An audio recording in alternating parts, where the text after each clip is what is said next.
Hello दोस्तों, तो आज हम बात कर रहे हैं ब्रह्मा मैरिज के बारे में। तो सबसे पहले इसका मीनिंग जानते हैं। ब्रह्मा मैरिज किसको कहते हैं? The word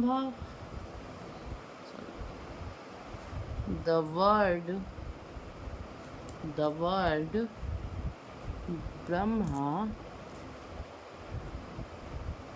the word Brahma refers to the highest and purest form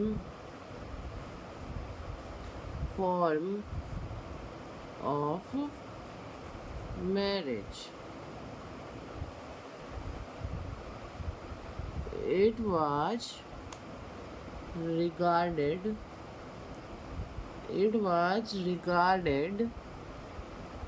as the most ideal form according to Hindu law.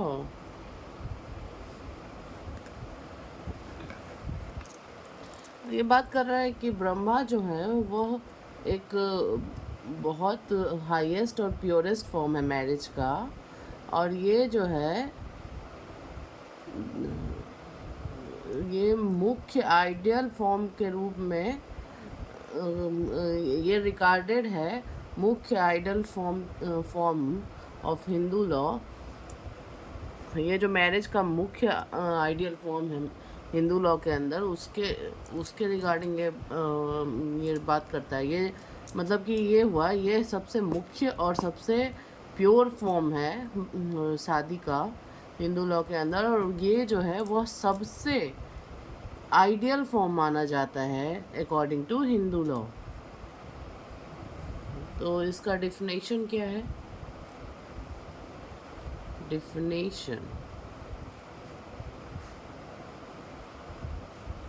तो डेफिनेशन के बारे में हम बात कर रहे हैं।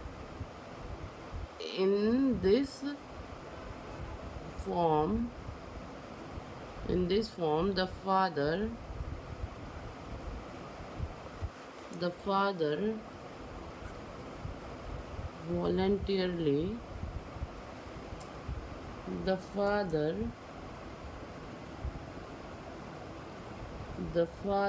voluntarily gives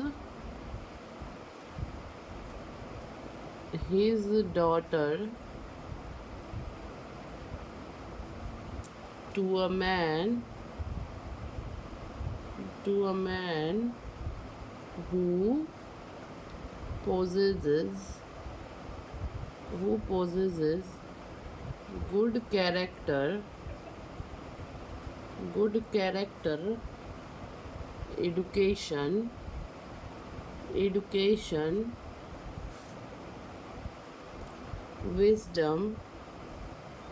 wisdom and moral expecting any monetary consideration।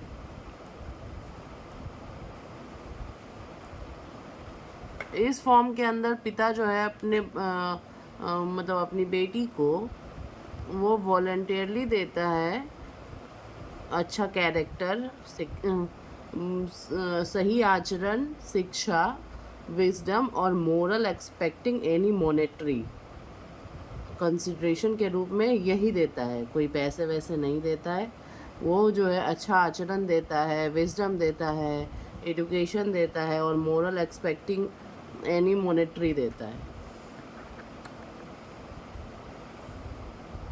और तीसरा जो है इसका प्रोसीजर क्या है, इस शादी को जो किया जाता है इसका प्रोसीजर क्या है? प्रोसीजर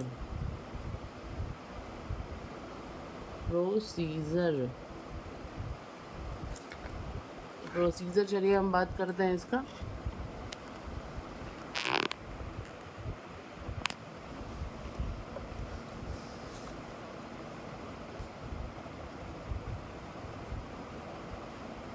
पहला क्या है, the brides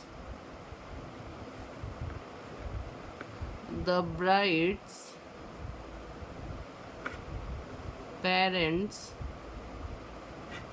search for a suitable groom. दूसरा जो है, the groom is chosen because of his learning virtue and family background। तीसरा जो है, तीसरा प्रोसीजर क्या है, तो तीसरा प्रोसीजर है, the bride is adorned with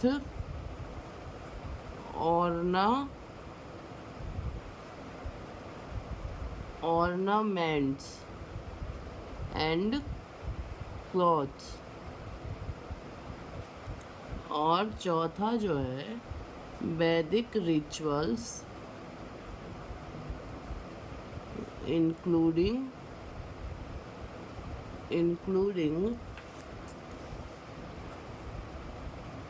कन्यादान, homa and saptapadi are performed.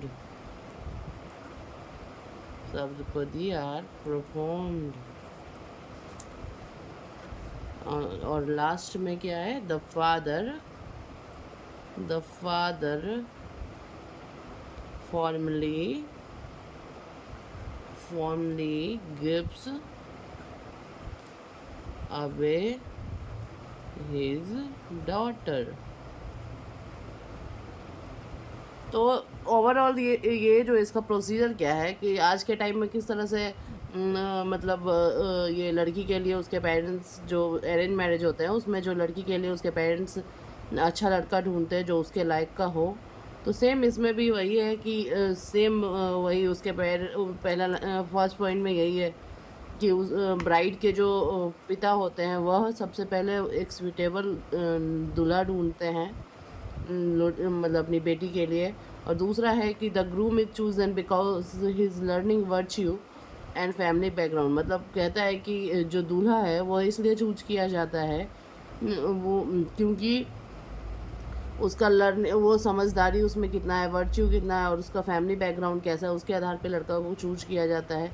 The bride is adorned with ornament and clothes.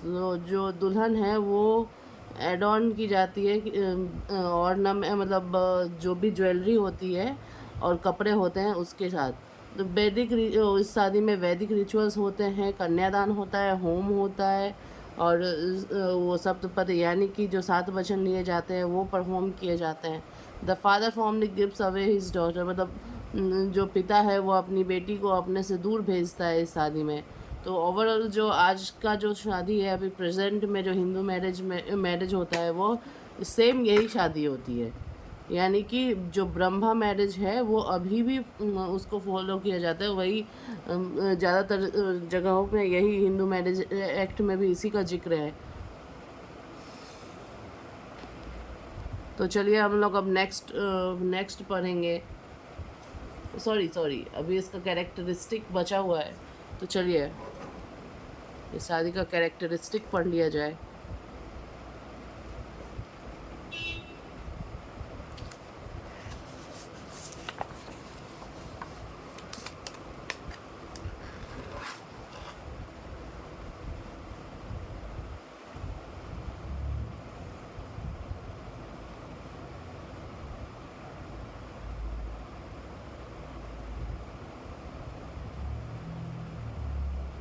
Characteristics.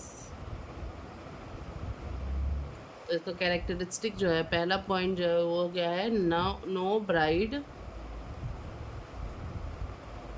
Price और purchase.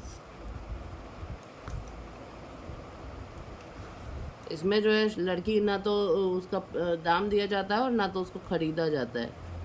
Groom is selected on merit. दूल्हा जो है उसके मेरिट के हिसाब से सेलेक्ट किया जाता है। तीसरा क्या है, marriage is religious in nature. शादी का जो नेचर होता है वो क्या होता है, धार्मिक होता है। ये नहीं कि हाँ ऐसे ही सिंदूर लगा दिया हो गया ख़त्म। प्रॉपर उसका फॉर्मेशन होता है, उसका मंत्र वंत्र पढ़े जाते हैं, पूजा पाठ किया जाता है शादी के लिए। Parents arrange the marriage. इस शादी में जो है दोनों के पेरेंट्स ही इस शादी को अरेंज करते हैं। Highest respect in Hindu society. इस शादी का जो है सबसे ज़्यादा रिस्पेक्ट होता है हिंदू सोसाइटी में। और इस शादी के मेरिट्स क्या हैं, मतलब सेम जो अभी जो शादियां चल रही हैं उसके हिसाब से ये बता रहा है कि ये ब्रह्मा मैरिज जो है वो यही है। Promotes family stability.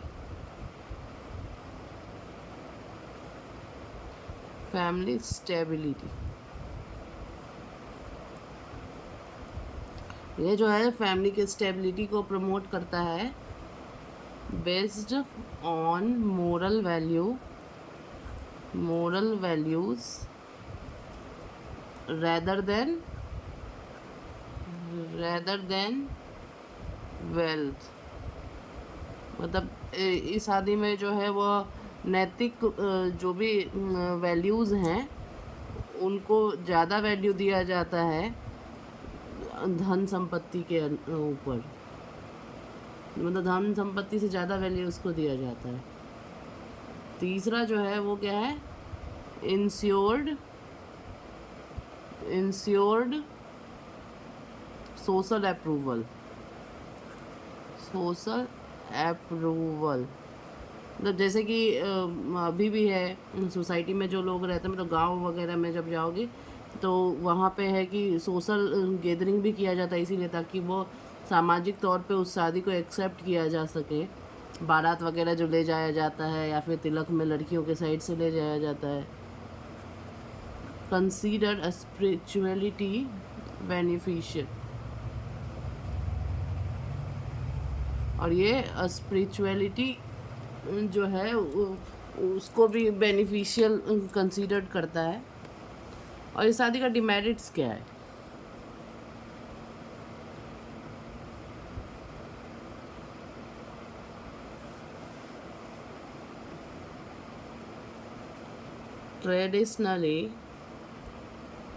traditionally gave greater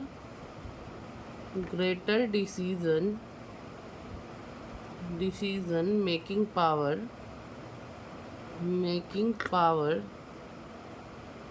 to families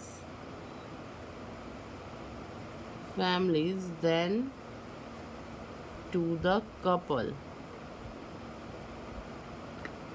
और दूसरा क्या है, मतलब इस शादी में जो है वो ट्रेडिशनली जो है वो जितना भी डिसीज़न है वो पावर फैमिली के हाथ में होता है, ना कि कपल के हाथ में होता है। इन सम communities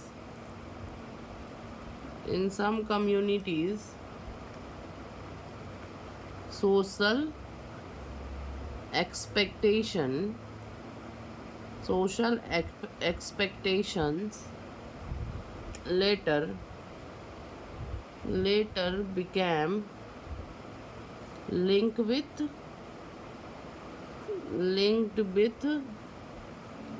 Dowry, although dowry is not a feature of the original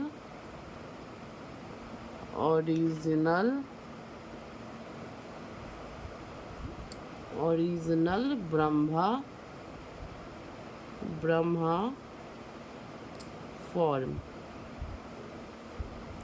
कुछ कम्युनिटीज़ में ऐसा भी देखा जाता है कि सोशल एक्सपेक्टेशन जो है वो लिंक्स हो जाता है किससे, दहेज से, और दहेज जो है वह कोई फीचर नहीं है ओरिजिनल ब्रह्मा फॉर्म में. तो आज के टाइम में भी सेम यही चीज़ें हो रही हैं कि वो लीगल नहीं है, हिंदू मैरिज एक्ट के अंदर दहेज लीगल नहीं है, फिर भी दहेज लिए जा रहे हैं. हमारे सरकार ने बहुत सारे रूल एंड रेगुलेशन भी बनाए हैं, कानून भी बनाए हैं, लेकिन क्या ही कर सकते हैं. माँ बाप अच्छे लड़के की चाहत में दहेज देते हैं, लड़के वाले भी डिमांड करते हैं. उन्हें समझ नहीं आता कि वो अपने बच्चों का फ्यूचर नहीं सिक्योर कर रहे हैं, क्योंकि वो जो भी दहेज में पैसे मिलते हैं वो या ऐसा नहीं होता कि वो बच जाते हैं या फिर कुछ भी. लड़के वाले भी अपना जो भी जितना मन होता है उतना पैसा मांगते हैं. तो एक तरह से वो अच्छी चीज़ें तो नहीं है. उससे अच्छा है कि अगर आपको कुछ देना ही है अपनी बेटी को उसके अपने फ्यूचर के लिए, तो उसको एक घर खरीद के दे दो, ताकि वो उसे कोई ये ना कह सके कल को कि हाँ ये तुम्हारा घर नहीं है, तुम कहीं और से आई हो. This is the best option. और बहुत लोगों को तो मैंने ऐसा भी देखा है कि उनके पास पैसे नहीं होते फिर भी वो अपना ज़मीन बेचते हैं, बहुत कर्ज में डूब जाते हैं. ये सब सही नहीं है. एक तरह से देखा जाए तो ये गैर कानूनी तो है ही, असामाजिक भी है. आप लोग भी कमेंट करना कि क्या मैं सही बोल रही हूँ या मैं गलत बोल रही हूँ. क्या दहेज लेना सही है? अपने कंपेटिबिलिटी के आधार पे अपना लड़का चूज करो, शादी करो. अरे लड़की है इसका मतलब ये थोड़ी है कि मतलब पैसे दे के ही उसकी शादी होगी. कई लड़कियां तो सारा रूल एंड रेगुलेशन जानते हुए भी नहीं कर पाती है, क्योंकि ऐसा ही सोसाइटी का माहौल बन गया है. ओके छोड़िए वो सब बात होगा. चलिए नेक्स्ट इसका क्या है, मॉडर्न रेलिवेंस क्या है. तो most traditional arranged Hindu marriage today resemble the Brahma form. वही मैंने बताया ही था कि आज के टाइम में जो भी ट्रेडिशनल अरेंज मैरिज हो रहे हैं, हिंदू मैरिज हो रहे हैं, तो वो जो है वो ब्रह्मा फॉर्म में ही है. और ये जो है लीगली गवर्नड होता है हिंदू मैरिज एक्ट 1955 से. और यही शादी जो है वो अभी भी गवर्न हो रहा है, मतलब यही शादी अभी भी हो रहा है, चाहे आप कैसे भी करें. तो चलिए अब हमारा नेक्स्ट जो है वो दैव्य मैरिज है. Now the next marriage is दैव्य मैरिज. ये सब सारे अप्रूव्ड मैरिज हैं, कुछ अनअप्रूव्ड मैरिज भी है, वो आगे हम पढ़ेंगे. टोटल 8 टाइप का मैरिज होता है. तो इसका मीनिंग क्या है?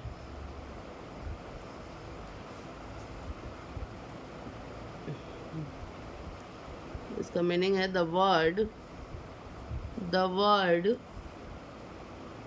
दैव्य means divine. That Devya means divine, Drivya.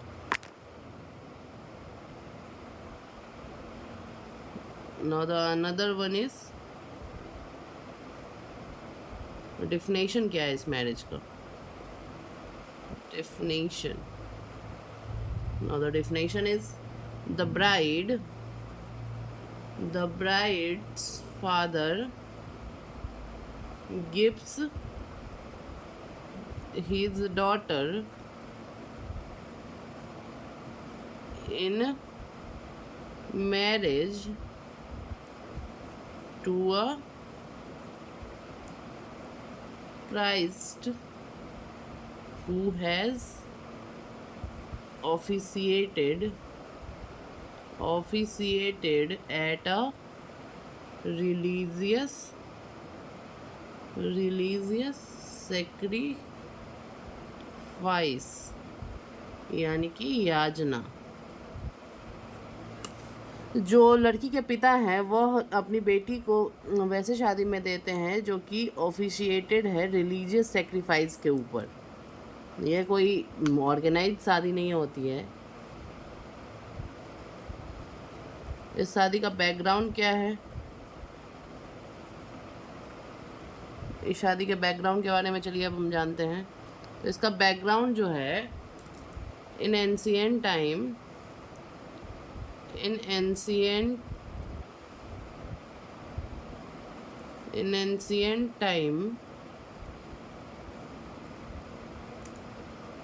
ancient time rites performed religious ceremony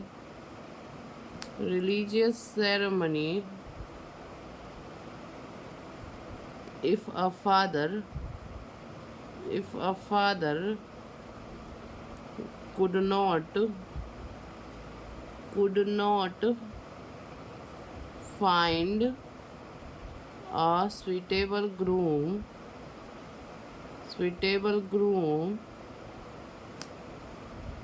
he sometimes offered his daughter in marriage to the officiating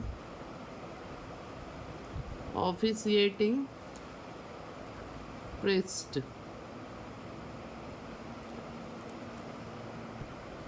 यह शादी जो है वो देवताओं और यज्ञ के अनुष्ठान से जुड़ा हुआ है, और इसका जो बैकग्राउंड है उसमें है कि कोई पिता जो है अगर अपनी बेटी के लिए सुटेबल लड़का नहीं ढूंढ पाता है तो वह जो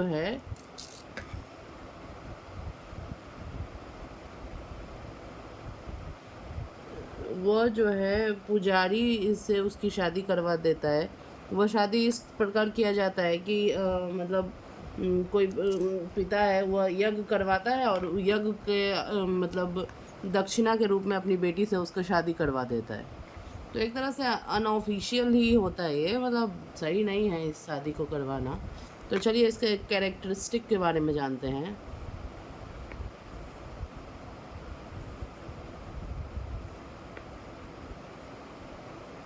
कैरेक्टरिस्टिक्स ऑफ दिस मैरिज। तो पहला तो हो गया कनेक्टेड विथ रिलीजियस रिचुअल से कनेक्ट है। दूसरा जो है another one is groom is a priest, यानी कि पुजारी है। दूल्हा जो है वो पुजारी होता है। तीसरा क्या है, bride is given after completion of a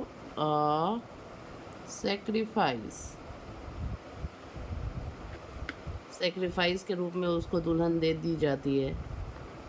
और religious duties emphasised,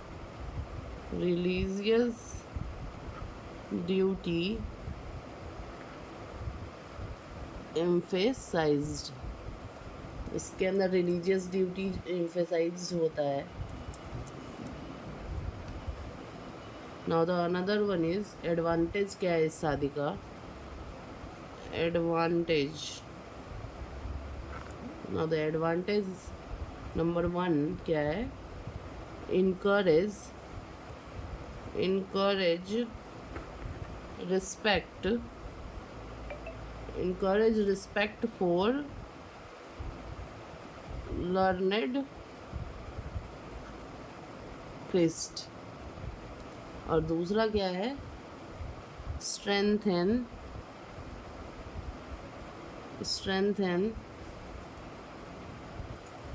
religious institution। इस शादी में जो है वो सम्मान बढ़ाता है किसके लिए, लर्नड जो पुजारी होते हैं उसके लिए, और ये स्ट्रेंथेड रिलीजियस इंस्टीट्यूशन होता है। और डिसएडवांटेज क्या है इस शादी का, डिसएडवांटेज क्या है इस शादी का, the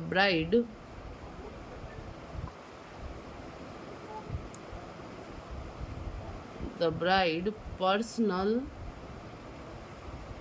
wishes might less consideration।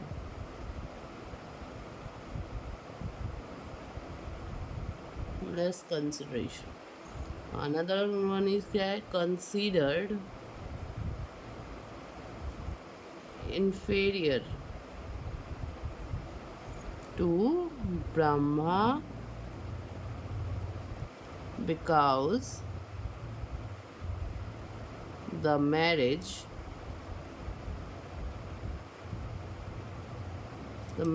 arose from circumstances rather than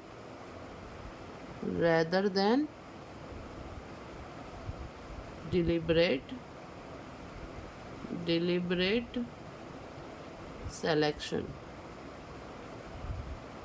ये जो है इन्फेरियर कंसीडर करता है ब्रह्मा मैरिज के, जो क्योंकि ये जो शादी है ये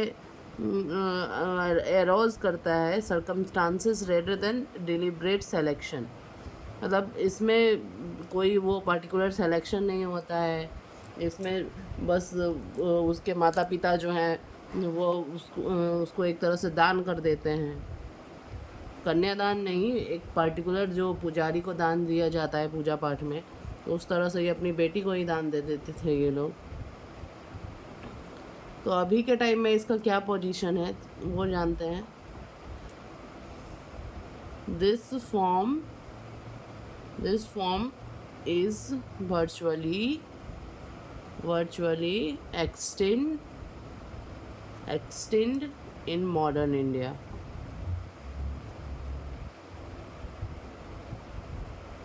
ये जो है अभी के टाइम में ये शादी को पूरी तरह से ख़त्म कर दिया गया है, और ये शादी नहीं है, क्योंकि अभी के टाइम में सिर्फ एक ही शादी है जो कि ब्रह्म शादी है, वो उसमें रिस्पेक्ट, इक्वल सोशल रिस्पेक्ट भी मिलता है लड़कियों को या लड़कों को।